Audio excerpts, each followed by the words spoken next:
All right, let's jump right in. Have you ever wondered why some people who seem to have it all, the success, the money, the recognition, still feel like something's missing, like they're unfulfilled? It's a huge question, and today we're going to unpack the answer using one of the most influential books ever written, Stephen R. Covey's The 7 Habits of Highly Effective People. So, to kick things off, check out this quote. This right here, this is the core idea of the whole book. It's saying that being truly great, truly excellent, isn't about learning some secret trick or a new productivity hack. Nope, it's a direct result of how you live your life. It's not about what you do, it's all about who you are at your core. And this is exactly what Covey was seeing all around him. He saw people at the absolute peak of their careers. We're talking major success, but they were miserable. They felt this deep, nagging emptiness inside. They'd won the race, but they didn't feel like winners. And that's really why he wrote this book. The 7 habits are meant to be the bridge that connects achieving a lot with actually living a good, fulfilling life.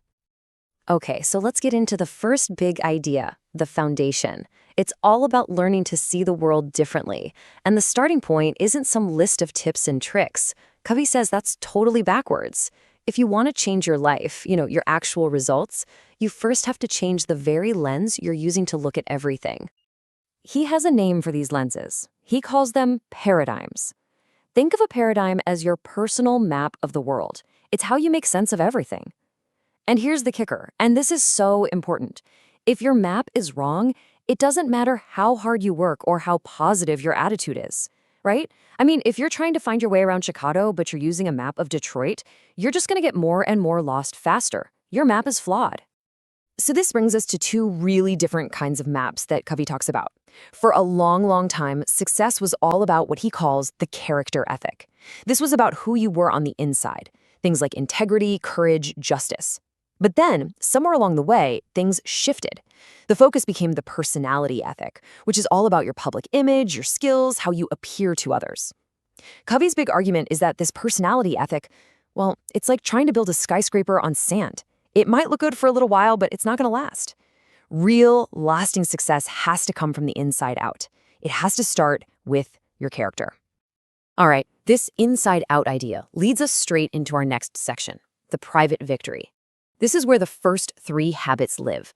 And Covey calls it the private victory for a reason. It's all about mastering yourself first.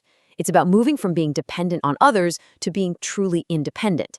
You got to get your own house in order before you can build anything with anyone else. So, habit number 1, be proactive. Now, this sounds simple, but it's incredibly deep. See, most of us live in a reactive mode. Something happens, you get stuck in traffic, your boss says something critical, and we just react. We get angry, we get defensive, we blame the traffic, we blame the boss. We basically act like we're just puppets and the world is pulling our strings. But proactive people understand something fundamentally different. They know that between the stimulus, what happens to you, and your response, there is a tiny gap, a little space. And in that space lies your freedom to choose how you will respond. This idea, which Viktor Frankl famously discovered even in the horrors of a concentration camp, is everything. Being proactive means realizing you have that choice and then taking total ownership of it. Okay, so you're proactive. You're in the driver's seat of your life. But where are you driving? That's habit 2, begin with the end in mind. And Covey has this really powerful, kind of intense exercise to get you there.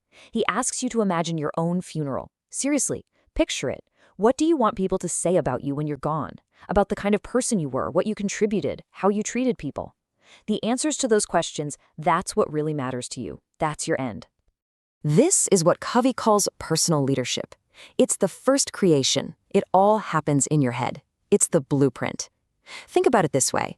It's so easy to get busy climbing the ladder of success, only to get to the top and realize your ladder was leaning against the wrong wall the whole time. Habit 2 is about making sure your ladder is on the right wall before you start climbing. The actual climbing part, that's management, and that comes next. So you know where you're going. Now, how do you actually get there day by day? That's habit 3. Put first things first. This is where the famous time management matrix comes in. Look, we all have stuff that's urgent and important, crises, deadlines. That's quadrant 1. But the real secret of effective people, they live in quadrant 2. That's the stuff that is super important, but not urgent. Think planning, building relationships, learning new things, exercising. This is the stuff that prevents crises from ever happening in the first place. It's where the real magic happens. Okay, so once you've won that private victory, you're proactive, you have an end in mind, you put first things first, you've moved from dependence to independence. Now you're ready for the public victory. This is where we go from me to we. It's the journey from being independent to being interdependent, which is all about working and succeeding with other people. And this is where habits 4, 5, and 6 come into play. And before we get to the habits themselves, we need to understand the core concept for all relationships: trust. Covey uses this brilliant metaphor of an emotional bank account. Just think about it. With every single person you know, you have an account. When you're kind, when you keep your promises, when you really listen, you're making a deposit. When you're disrespectful, break a promise, or ignore them, you're making a withdrawal. And it's simple. To have great relationships, you need a high balance in that account. This idea of trust leads us right into habit 4, think win-win. So much of our world trains us to think win-lose. For me to win, you have to lose. It's a competition. But Covey says that's a terrible model for life, especially for relationships. Win-win is a totally different mindset. It's believing that there's enough for everyone, and it's about constantly searching for solutions where we both come out ahead. And if you can't find a solution where everyone wins, then the best option might just be no deal. You agree to disagree respectfully and walk away. So how do you even get to a win-win solution? Well, that brings us to habit 5. And honestly, this might be the one that changes your life the most. It's seek first to understand, then to be understood. Just think about how you listen. Most of us, we don't listen to understand. We listen to reply. We're just waiting for a pause so we can jump in with our own story or our own advice. This habit is about flipping that script completely. It's about empathetic listening, shutting down your own agenda and really trying to see the world through the other person's eyes. And when you combine that win-win mindset with true empathetic listening, that's when you unlock habit 6, synergize. Synergy is just a cool word for the idea that the whole is greater than the sum of its parts. It's that magic of 1 + 1 = 3, or 10, or 100. It's what happens when you genuinely value the differences between people. Instead of seeing different opinions as a threat, you see them as an opportunity to create something new, something better than what either of you could have imagined on your own. And this quote really ties it all together perfectly. No friendship without trust, and no trust without integrity. See? It brings us right back to the beginning. All this public victory stuff, the collaboration, the synergy, the trust, it's impossible if you haven't done the private work first. It shows you that true interdependence can only be built on a rock-solid foundation of personal independence and integrity. Okay, on to our last section, renewal. This is the final habit, but in a way, it's the one that makes all the other 6 habits actually work long-term. It's all about continuous improvement, or what Covey calls renewal. And that is habit 7, sharpen the saw. The idea is simple. Imagine a woodcutter trying to saw down a tree with a dull saw. It's exhausting, and they're not getting anywhere. You tell them to stop and sharpen the saw. Well, you are the saw. You're your greatest asset.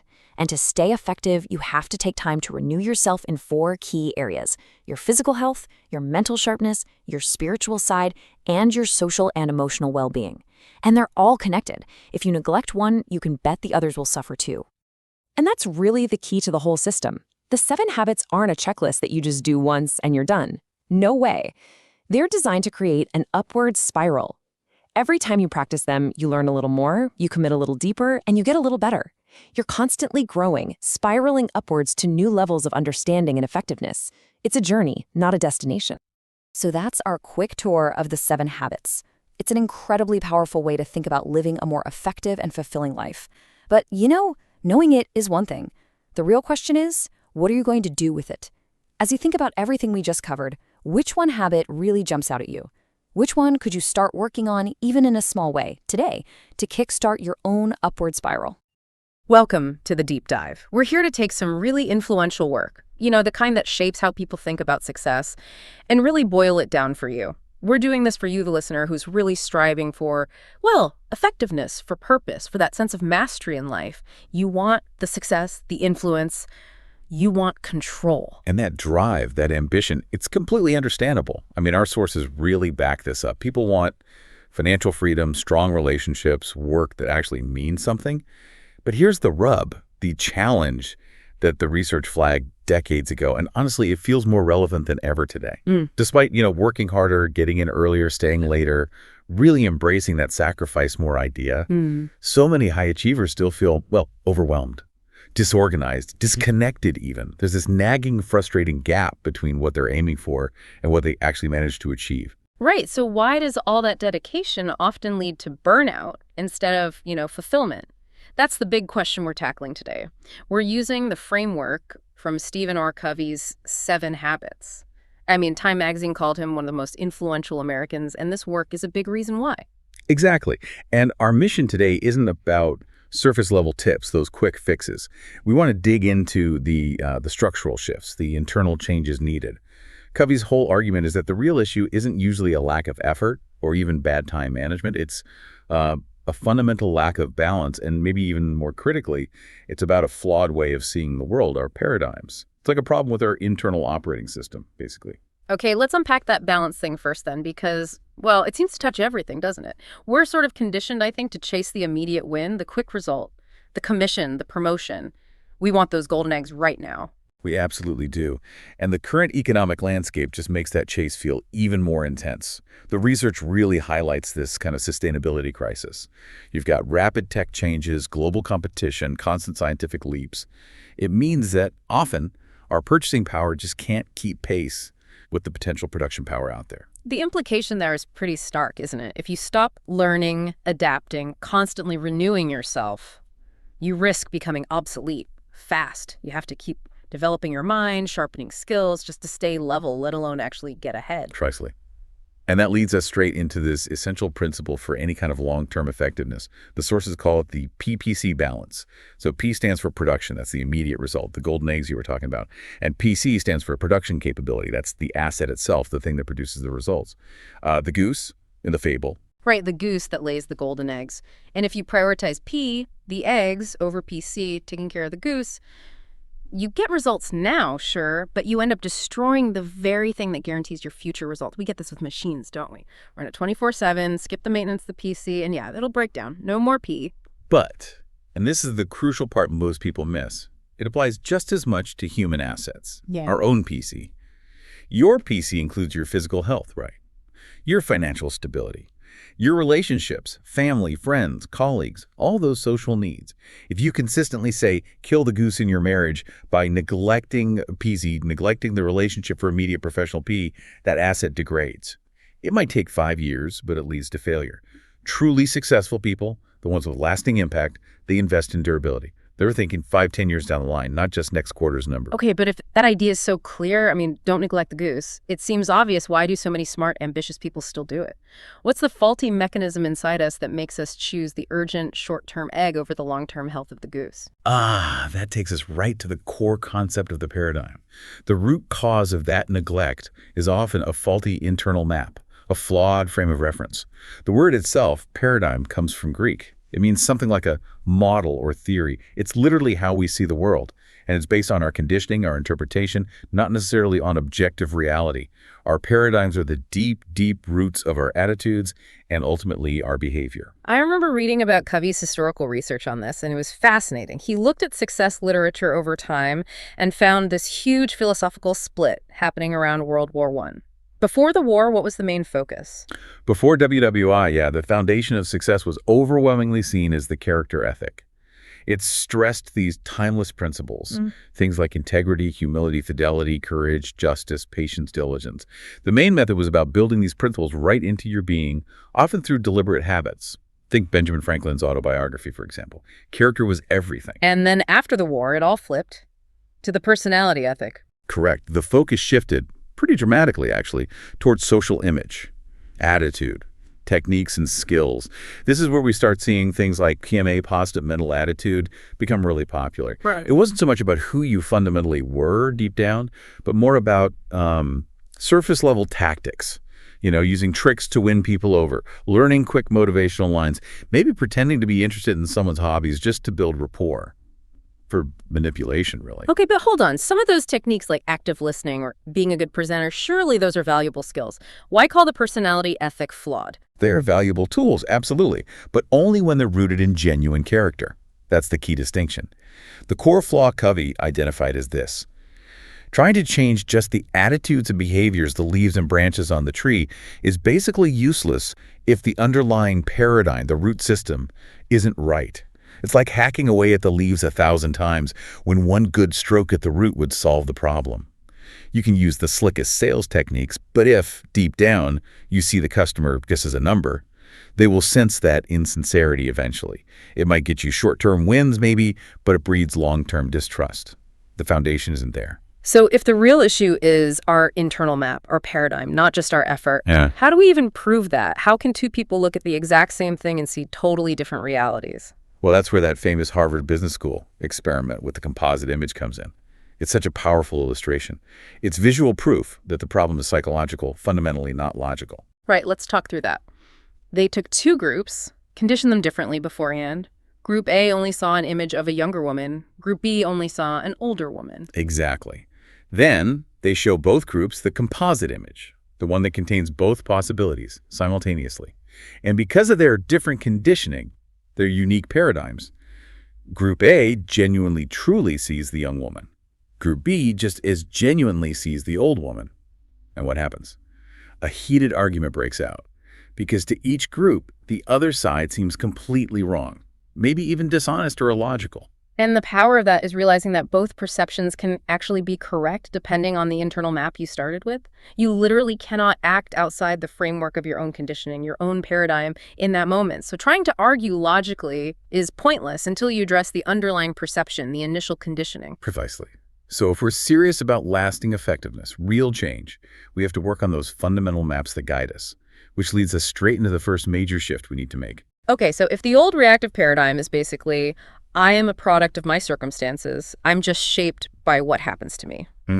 We need a completely different starting point, right? A radical internal shift. And that brings us to habit one, being proactive. Yes, this is the positive counter solution. Instead of feeling disappointed or like you have to lower your ambitions, you affirm, I am the creative force of my life. Proactivity is fundamentally about accepting total responsibility for your response to anything that happens externally. Between stimulus and response, there's a space, and in that space lies our power to choose. That sounds big, maybe even a bit overwhelming. How does someone actually start that process? Where do you begin? It really has to start with some honest, maybe even painful self-assessment. You have to deeply, sincerely accept, okay, where I am right now, my current destiny, is largely the result of the choices I made yesterday and the day before that. It's so easy to blame circumstances, other people, bad luck. But the proactive person recognizes that even if a circumstance is genuinely difficult or unfair, their response to it is always a choice. I think we often look for big, dramatic actions to prove proactivity, but the sources suggest something simpler. We can actually hear it in our everyday language. Absolutely. Just listen to common reactive language. It outsources control, doesn't it? Things like, I can't do that, or if only I had a different job, or he makes me so mad. That last one is really telling. It implies I am not in charge of my own emotional state. It's controlled by someone else's external actions. Whereas proactive language centers on choice, on agency. I choose to. I can approach this differently. Let me look at the alternatives. That choice is where the power lies. And there's a great way to visualize this power. The circle model. Imagine a large circle that's your circle of concern. It includes everything you care about or worry about, the economy, the news, politics, maybe office gossip, your health, your kids' futures, all of it. Then inside that, there's a smaller circle. That's your circle of influence. This contains everything you can actually do something about, things you can directly control or impact through your choices and actions. Right. And reactive people, when they hit a problem, tend to focus their energy on that big outer circle of concern, right? They focus on what they don't have, the haves complaining about things they can't control. And ironically, their actual circle of influence tends to shrink because all their energy is wasted externally. Exactly. Whereas proactive people do the opposite. They focus their time and energy exclusively on their inner circle of influence. They work on the things they can change mostly themselves. Their habits, their skills, their attitude, their approach. They work on changing the is. And what happens? By working on themselves, their knowledge, their competence, their character, their circle of influence actually begins to expand over time. It pushes outwards. What's powerful about this approach is that it gives you a strategy for dealing with pretty much any kind of problem you face. Yeah. The sources break them down into 3 types, I think. That's right. First, you have problems under your direct control. These involve your own behavior, your habits. The solution is simple, though not always easy. Change your habits. Work within your circle of influence on yourself. Second, there are problems under outside control. Things you genuinely have no control over: the weather, past events, maybe certain policies. The proactive approach here is acceptance. Learning to coexist peacefully with reality, developing the emotional strength not to let uncontrollable things control you. Like the lighthouse story implies, you don't argue with the lighthouse. And the third type, which is often the trickiest, is indirect control. These are problems involving other people's behavior. The source gives that really poignant example of the author and his wife struggling with their son's behavior. They couldn't directly control him. Exactly. So instead of trying manipulative techniques on the son, which would be the personality ethic approach, the parents focused on their circle of influence, themselves. They changed their own approach, their paradigm about their son. They realized they needed to be more empathetic, to listen without judging, to be more consistent, more loving, more understanding. By working on their own character and behavior, first the indirect control method, they changed the whole dynamic, the emotional atmosphere. And that eventually allowed the son the space to respond differently himself. They expanded their influence through their own character, not through trying to directly manipulate his. That's a huge difference in approach. Okay, so if habit 1 is about establishing I am the creator, I am responsible, then habit 2 logically follows by asking, okay, creator, what exactly are you going to create? This is begin with the end in mind. Precisely. This is built on the principle of two creations. The idea is that everything, absolutely everything, is created twice. First, there's the mental or spiritual creation. The idea, the plan, the vision, that's leadership. Second, there's the physical creation. The actual building, the execution, the doing, that's management. Like building a house again, right? You wouldn't just start hammering nails randomly. You need the blueprint first, that detailed mental creation. That blueprint, that first creation, determines the final outcome, the physical reality. And this brings in that famous distinction, often credited to Peter Drucker or Warren Bennis, between leadership and management. Management is about doing things right. It's about efficiency, climbing the ladder quickly, optimizing the process. But leadership is about doing the right things. It's the first creation. It's about making sure the ladder is leaning against the right wall before you start climbing. Leadership asks the crucial, often skipped question, what results do I truly want to achieve here? So how does a person actually do that foundational leadership work for their own life? How do you write that personal blueprint? The primary tool is creating a personal mission statement. Think of it as your own personal constitution. It needs to be a standard, a guide, based on enduring, timeless principles that you choose, not just based on fleeting emotions or what society happens to value this week. This constitution provides stability and direction amidst all the turbulence of daily life. If your definition of success comes only from external factors, you'll constantly be reactive. If it comes from your internal principles, you remain proactive. And to make this idea, which can feel a bit abstract, really concrete and practical, Covey suggests a very powerful visualization exercise. He does. He asks you to really imagine your own funeral. Seriously. Picture yourself there as a silent observer. Look around. See the people gathered. And focus on maybe 4 groups. Your spouse or partner, your children or key family members, your colleagues or professional connections, and your close friends. And then ask yourself, what would you genuinely want each of those 4 groups to say about you? About your character, your contributions, your personality. What impact did you have? Wow. Yeah, that exercise really forces an immediate, deep internal leadership moment, doesn't it? You can't really focus on the superficial stuff when you do that. You're forced to confront what genuinely matters most to you deep down. And without doing that mental creation first, that end-in-mind work, you risk spending your whole life efficiently managing things, climbing ladders like crazy, only to get to the top and realize you climbed the wrong wall entirely. You achieved goals that ultimately didn't mean anything to you. That's the painful realization that often comes from skipping habit 2. The things we often spend 90% of our time and energy on, the urgent, the immediate P, are frequently not the things we'd want people remembering about our lives. Habit 2 is about bringing that long-term, ultimate perspective right into your daily decisions every single day. Okay, so wrapping this up, what's the core takeaway here for you, the listener? We've really dived deep into why those quick external fixes often fall short. True sustainable effectiveness seems to demand these pretty radical internal shifts in mindset and priorities, in our fundamental sense of purpose. Yeah, we've established that real effectiveness is built on, well, first, a strong internal character, the character ethic idea. And second, a really clear, proactive sense of direction, focusing your energy where it counts, within your circle of influence. And just to leave you with a final, maybe provocative thought to mull over, let's circle back to an anecdote mentioned in the sources about Anwar Sadat. Remember, he spent years isolated in prison, talk about external constraints being absolute. Right. Yet even while physically imprisoned, he apparently used his self-awareness, his imagination, his conscience, those core human endowments we all possess, to essentially rewrite the script. Not just his own script, but the script of the deeply ingrained nationalistic political culture around him. He focused intensely on changing the is, his own character, his own perspective, within his incredibly tiny circle of influence in that cell. And when the opportunity finally came, years later, that profound internal shift, that change in his own paradigm, his own end in mind, enabled him to initiate an almost unthinkable external change. It led directly to the Camp David peace treaty with Israel. He shifted a core paradigm that had affected millions for decades. So the challenge is this. If Sadat could begin initiating such a massive historical paradigm shift, starting from a position of almost zero external control in a prison cell, what deep-seated, maybe self-limiting belief or internal script could you start changing right now, today? That potential for a paradigm shift, it's waiting for you to lead it. That's your deep dive challenge. Thanks for joining us for the deep dive.